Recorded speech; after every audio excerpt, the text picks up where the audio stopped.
ओम शांति। आज मेरे मीठे मीठे बाबा बोले, मीठे बच्चे, तुम्हारी ये ईश्वरीय मिशन है। तुम सबको ईश्वर का बनाकर उन्हें बेहद का वर्षा दिलाते हो। आज मेरे शिव बाबा ने कहा ये हमारी ईश्वरीय मिशनरी है और इसमें हम क्या करते हैं, सभी को ईश्वर का बनाते हैं, अपने पिता परमात्मा का बनाते हैं। तो आज बाबा ने आगे दिया है प्रश्न में, कर्मेंद्रियों की चंचलता समाप्त कब होगी। बाबा ने उत्तर में दिया है, जब तुम्हारी स्थिति सिल्वर एज तक पहुँचेगी। आज बाबा ने कहा अर्थात जब आत्मा त्रेता की सतो स्टेज पर तक पहुंच जाएगी। बाबा ने कहा जब आत्मा सतो प्रधान बन जाएगी और कर्मेंद्रियों की चंचलता बंद हो जाएगी। तो आज मेरे बाबा ने आगे कहा है, अभी तुम्हारी रिटर्न जर्नी है, इसलिए कर्मेंद्रियों को बस में रखना है। आज मेरे बाबा ने कहा अभी हमारी रिटर्न जर्नी हो रही है, हमें वापस जाना है, सतयुग में आना है। तो अभी हमें क्या करना है, अंश मात्र भी हमारी कर्मेंद्रियां हमें कोई धोखा न दे, कोई भी छिपाकर ऐसा कर्म नहीं करना है जो आत्मा पतित बन जाए। आज मेरे बाबा ने कहा कि अगर कोई भी ऐसा कर्म करा है जिससे आत्मा पतित बन जाए, तो बाबा ने कहा उसकी आत्मा उसे खाती रहेगी, उसकी आत्मा उसको बाबा ने कहा अंदर से परेशान करती रहेगी। तो आज बाबा ने बहुत गहरी बात बताई, अविनाशी सर्जन तुम्हें परहेज बता रहे हैं, उस पर चलते रहो। आज बाबा ने कहा कि जो पिता परमात्मा हमारे परहेज बता रहे हैं, अर्थात केवल अपने को, बाबा ने कहा अब अपने को आत्मा समझकर पिता परमात्मा को याद करना है। अगर हम वो परहेज नहीं करते, एक शिव बाबा के अलावा कहीं और भी बुद्धि रखते हैं और कहीं ज्यादा याद आती है, भगवान से मोह की बजाय अगर किसी और से ज्यादा मोह रखते हैं, तो बाबा ने कहा आत्मा पर फिर क्या हो जाती है, मैल चढ़ जाती है, आत्मा पर जो है पाप चढ़ जाते हैं, और जब पाप चढ़ जाते हैं तो उसका भुगतान भी हमें करना पड़ता है। इसलिए हमें ध्यान रखना है कि कोई भी ऐसा पाप कर्म ना हो जाए कि जिससे आत्मा पतित बन जाए, जिससे आत्मा पर कोई भी प्रकार की पाप जमा हो जाए। इसलिए क्या करना है, अपने कर्म ऐसे बनाने हैं, अर्थात पिता परमात्मा की याद में रहना है और सदा ही मर्यादाओं में रहना है। कोई भी प्रकार की मर्यादा ऊपर नीचे नहीं होनी है। तो आज गीत में दिया है, मुखला देख ले प्राणी, दर्पण में कितने पुण्य कितने पाप तेरे जीवन में।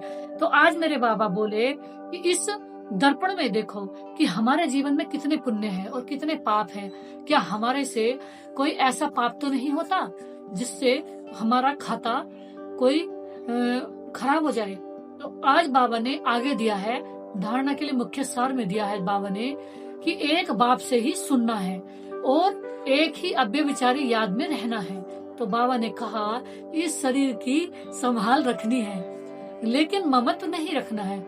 आज बाबा ने कहा इस शरीर की संभाल रखनी है और ममत्व नहीं रखना है।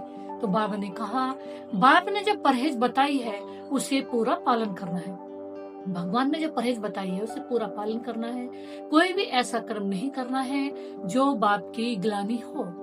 इस समय जो हमारा जीवन बना है ये भगवान के लिए जीवन है, उसके लिए समर्पित है। हमारा मन वचन कर्म सिर्फ पिता परमात्मा को समर्पित है। तो क्या हम ये चेक करें कि एक सेकंड में हम अपनी मनमत तो नहीं चला रहे, क्योंकि ये जो जीवन है ये भगवान की अमानत है। तो इसमें क्या अंश मात्र भी मनमत मिलाना ये ख्यानत हो जाएगी। तो आज बाबा ने कहा, बहुत गहरी बात बताई कि कोई भी ऐसा कर्म तो नहीं कर रहे कि जिसमें हम बाप की ग्लानि हो, उस पिता परमात्मा की ग्लानि हो। तो इसलिए सदा ध्यान रखना है कि हम कहीं बाप के अलावा कहीं ऐसी जगह तो नहीं फंस रहे हैं जिससे कि भगवान की याद ज्यादा आने की बजाय, पुण्य जमा होने की बजाय और छोटा मोटा हमारा सुख बिखर हो गया। तो इसलिए हमें ध्यान रखना है केवल एक बाप की ही याद आए, दूसरी कोई नहीं। सिर्फ बाबा ने कहा सेवा समझ करके सेवा साथी की याद आए, लेकिन उससे कोई भी मोह नहीं हो, क्योंकि बाबा के सिवाय किसी से भी प्राप्ति नहीं है। अगर बाबा के से ज्यादा अगर किसी को याद करेंगे तो प्राप्ति पूरी होने वाली नहीं है। हमारी आत्मा में जो जन्म जन्म का पुण्य जमा होगा वो सिर्फ एक बाबा की ही याद से होगा। तो आज बाबा ने आगे वरदान में दिया है, तीन सेवाओं के बैलेंस के द्वारा सर्व गुणों की अनुभूति करने वाले गुण मूर्त भव। आज बाबा ने कहा जो बच्चे संकल्प बोल और कर्म द्वारा सेवा पर तत्पर रहते हैं वही सफलता मूर्त बनते हैं। आज बाबा ने आगे कहा तीनों में मार्ग समान हो, सारे दिन में तीन सेवाओं का बैलेंस हो। कौन सा? तो पार्श्विक आनर व गुणमूर्त बन जाते हैं। तीन सेवाओं का बैलेंस कौन सा? मनसा वाचा कर्मणा। और समय, संकल्प और श्वास। तो तीनों में हमें पांचवी ओनर बनना है। क्या हमारा मन बाबा में रहता है? क्या श्वासोश्वास बाबा आते हैं? क्या हर बोल में बाबा है? क्या कर्मों से बाबा की झलक दिखाई देती है? क्या मस्तक से भगवान का रूप दिखाई देता है? भगवान का साक्षात्कार होता है? हमारे मस्तक में बाबा है, नैनों में बाबा है। आज बाबा ने एक बहुत गहरी बात बताई कि पांचवें ओनर कौन से बच्चे बनेंगे, उनके द्वारा सब दिव्य गुणों का श्रृंगार स्पष्ट दिखाई देगा, जो अपने श्रृंगार से हमेशा श्रृंगारे हुए। जैसे कि दुनिया में किसी को कोई अल्पकाल का पाठ बजाना है, कुछ काम करने हैं, कोई प्रकार से दुनिया की कोई भी उन्हें इनकम करनी होती है, तो अपने कितना अल्पकालीन ही कैसे सजा धजा लेते हैं, और बाद में पता चलता है कि उन्होंने बहुत सारा अपने ऊपर खर्चा किया है श्रृंगार करने में। तो बाबा ने बहुत गहरी बात बताई, वो तो पैसों से खर्चा करते हो, वो तो पैसों से खर्चा करके पैसे कमाते हैं, पैसे से अपना पैसे सफल करने का हो या कुछ भी कहो, पैसे से अपनी इनकम करते हैं, पैसे खर्च करते हैं। लेकिन हमें यह बाबा फ्री में ही ऐसा श्रृंगारते हैं, जो हमारा फ्री का श्रृंगार है वो है पवित्रता का श्रृंगार। सबसे बड़ा श्रृंगार है पवित्रता का श्रृंगार, नेचुरल ब्यूटी। जिसके नैन में पवित्रता है, जिसके मन में हमेशा पवित्रता का वास है, जिसके कर्मों में पवित्रता का वास है, जिसकी सोच में पवित्रता का वास है, जिसके संकल्पों में पवित्रता का वास है। तो बाबा ने कहा जिसके दृष्टि में दिन भर पवित्रता है और जिसके एटीट्यूड में पवित्रता है, पवित्रता का नशा होना चाहिए पवित्रता के। वाह, मेरे पिता परमात्मा जो एवर प्योर है, मैं उनकी साथी बनी हूँ, उन्होंने मुझे अपना बनाया, उनकी सजनी बनी हूँ, उनकी साथी बनी हूँ, और उनकी जो है बाबा ने कहा सेवा साथी हूँ। तो बाबा ने आज बहुत गहरी बात बताई कि भाई पांचवें ओनर बनते हैं जो सदा अपने श्रृंगार में रहते हैं। तो हमारे जैसे कि 16 श्रृंगार बताते हैं, हमारे भी ऐसे 16 श्रृंगार हैं। कमल पवित्र नैन, कमल दृष्टि वृत्ति, कमल मस्तक पवित्र आत्मा, ऐसी पवित्र हाथों के वरदान, और ऐसे ये 16 श्रृंगार हमारी आत्माओं के पूरे पवित्रता के श्रृंगार है। तो एक दूसरे को बाप के गुणों का व स्वयं की धारणा के गुणों का सहयोग देना है। अब बाबा ने बताई हम आए थे परिवर्तन करने, हम आए थे स्व परिवर्तन करने, लगा है कई बार ऐसा हो जाता है आए स्व परिवर्तन करने, लग रहा है दूसरों को परिवर्तन करने लगे। अब दूसरों का परिवर्तन कब करते हैं? स्व की बजाय, स्व को छोड़ के। कहावत है जब स्व का परिवर्तन करते हैं तो समझ लो विश्व परिवर्तन स्वतः ही हो जाता है। बाबा कहते हैं जब हम, आज बाबा ने बहुत गहरी बात बताई, स्वयं की धारणा, जब हम स्वयं 100% परमात्मा याद में होंगे, 100% प्योर होंगे, 100% शुद्ध होंगे, तो हमसे नेचुरली ही वो पवित्रता की खुशबू, गुणों की खुशबू न चाहते हुए दूसरी आत्मा को अनुभव हो जाएगा, टच हो जाएगा। कैसी भी आत्मा हो, कहते हैं वो भी एक न एक बार दूसरे की गुणों को टच कर लेती है कि सच में ये विशेषता इसके अंदर है। तो बाबा ने कहा गुणों को सहयोग दो, धारणा का सहयोग दो, तो वो दूसरी आत्माएं भी गुणवंत बन जाएंगी, क्योंकि गुणदान सबसे बड़ा दान है। तो आज बाबा ने कहा सबको अपने गुणों का दान करो, अपनी पवित्रता का, अपनी विशेषताओं का। तो आज बाबा ने स्लोगन में दिया है निश्चय रूपी फाउंडेशन पक्का है तो श्रेष्ठ जीवन का अनुभव स्वतः होंगे। अगर हमारा निश्चय पक्का है कि भगवान के बने हैं, पिता परमात्मा ने अपना बना लिया, तो हमारा जो ये फाउंडेशन है ये दूसरों को भी मजबूत बना देगा, दूसरों को भी अनुभव कराएगा।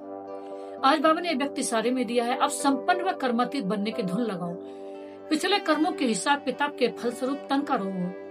आज बाबा ने एक बहुत गहरी बात बताई, एक सेकंड का पार्ट भी जो हम बजा रहे हैं, जो भी हमारे प्रेजेंट में भी बजा रहे हैं, वो सब कहीं ना कहीं हमने वो कर्म किया था, अब जिसका हमें फल भोगना पड़ेगा। अगर एक सेकंड भी हमने कर्म, श्वास, समय, संकल्प, तन, मन, धन, पैसा, अपना जीवन अगर एक सेकंड भी व्यर्थ किया है तो उसकी 1000 गुना सजा है, और हमें वो 1000 बार हिसाब किताब चुकता करके जब हमारे जीवन में सुख के दिन आएंगे, अगर हमने एक सेकंड भी कोई चीज की वेस्ट किया है, waste of thoughts, waste of energy, waste of money, तो बाबा ने कहा इसलिए हमें हमेशा याद रखना है। तो बाबा ने आज फिर से आगे बहुत अच्छी बात बताई, किसी हिसाब किताब के अनुसार ही हमें तन का रोग आता है, मन के संस्कार ऊपर नीचे होते हैं, अन्य आत्माओं के संस्कार की टक्कर होती है, लेकिन कर्मातीत कर्म भोग के बस में न होकर मालिक बन हिसाब किताब चुकता करो। तो बाबा ने कहा जो आत्मा बाप समान होगी तो वो मालिक बन के हिसाब किताब चुकता करेगी कि मैं मालिक हूँ, अब मैं सब कर्मेंद्रियों की मालिक हूँ, कोई भी कर्मेंद्रिय मेरे ऊपर नीचे हो जाए, राजा के अगर प्रजा कंट्रोल में न हो तो वो राजा किस चीज की, राजा वो कहलाएंगे ही नहीं। तो हमारी अगर कर्मेंद्रिय हमारे कंट्रोल में नहीं है तो समझ लो अभी कर्मेंद्रिय खुद को ही धोखा दे रही है। तो अभी पूरे विश्व के मालिक बनना है हमें।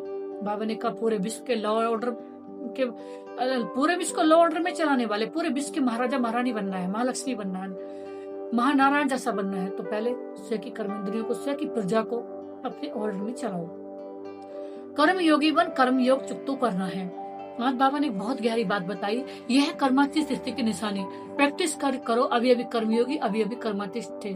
तो बाबा ने कहा ये प्रैक्टिस करो कि अभी अभी मैं आत्मा इस शरीर में और अभी अभी परम धाम में 1 सेकंड में पहुंच गई और वहां बाबा को टच किया, बाबा की सारी शक्तियां, सारी पवित्रता, सारी खुशियां, सर्व शक्तियां का अनुभव करी और फिर मिलन बनाती रही और फिर मैं आत्मा सारी शक्तियां लेकर के बाबा से और फिर वापिस अपनी आत्मा में आ गई, इस सृष्टि रूपी रंगमंच पे पार्ट बजाने के लिए। मैं सिर्फ इस शरीर से पार्ट बजा रही हूँ, अच्छे से अच्छा पार्ट बजाने के लिए, बाप समान बनाने के लिए, बाप समान खुद बनने के लिए, इस कल्याण करने के लिए हूँ। बाकी मेरा टाइम कहाँ रहता है? परम धाम में। मैं उस परमात्मा से निरंतर मिलती रहती हूँ क्योंकि मैं विशेष आत्मा हूँ। इस संसार किसी प्रयोजन के लिए आई हूँ, कोई विशेष कार्य के लिए आई हूँ। अवतरित हुई आत्मा हूँ, अवतार हूँ, फरिश्ता हूँ, भगवान समान हूँ। तो बाबा ने कहा है ऐसी आत्मा कभी किसी साधारण कर्म नहीं करती, किसी के जैसा दुनिया की होड़ नहीं करती, अपने जैसा रंग दूसरों को लगाती है, न कि किसी के रंग में आकर के 1 सेकंड भी अपने कर्मों का कोई भी ऐसा विक्रम नहीं बना लेती जो उसका हिसाब किताब हमें ही क्लियर करना पड़े, क्योंकि हमें करना तो पड़ेगा, 1 सेकंड के कर्म से भी बच नहीं पाएंगे। ओम शांति। नमस्ते बाबा जी, आपको नमस्ते। जो आपने दिया उसके लिए आपका था पद्मा परम सांसों शुक्रिया। जो आप दे रहे हो उसके लिए इन एडवांस में आपका सांसों शुक्रिया। ओम शांति।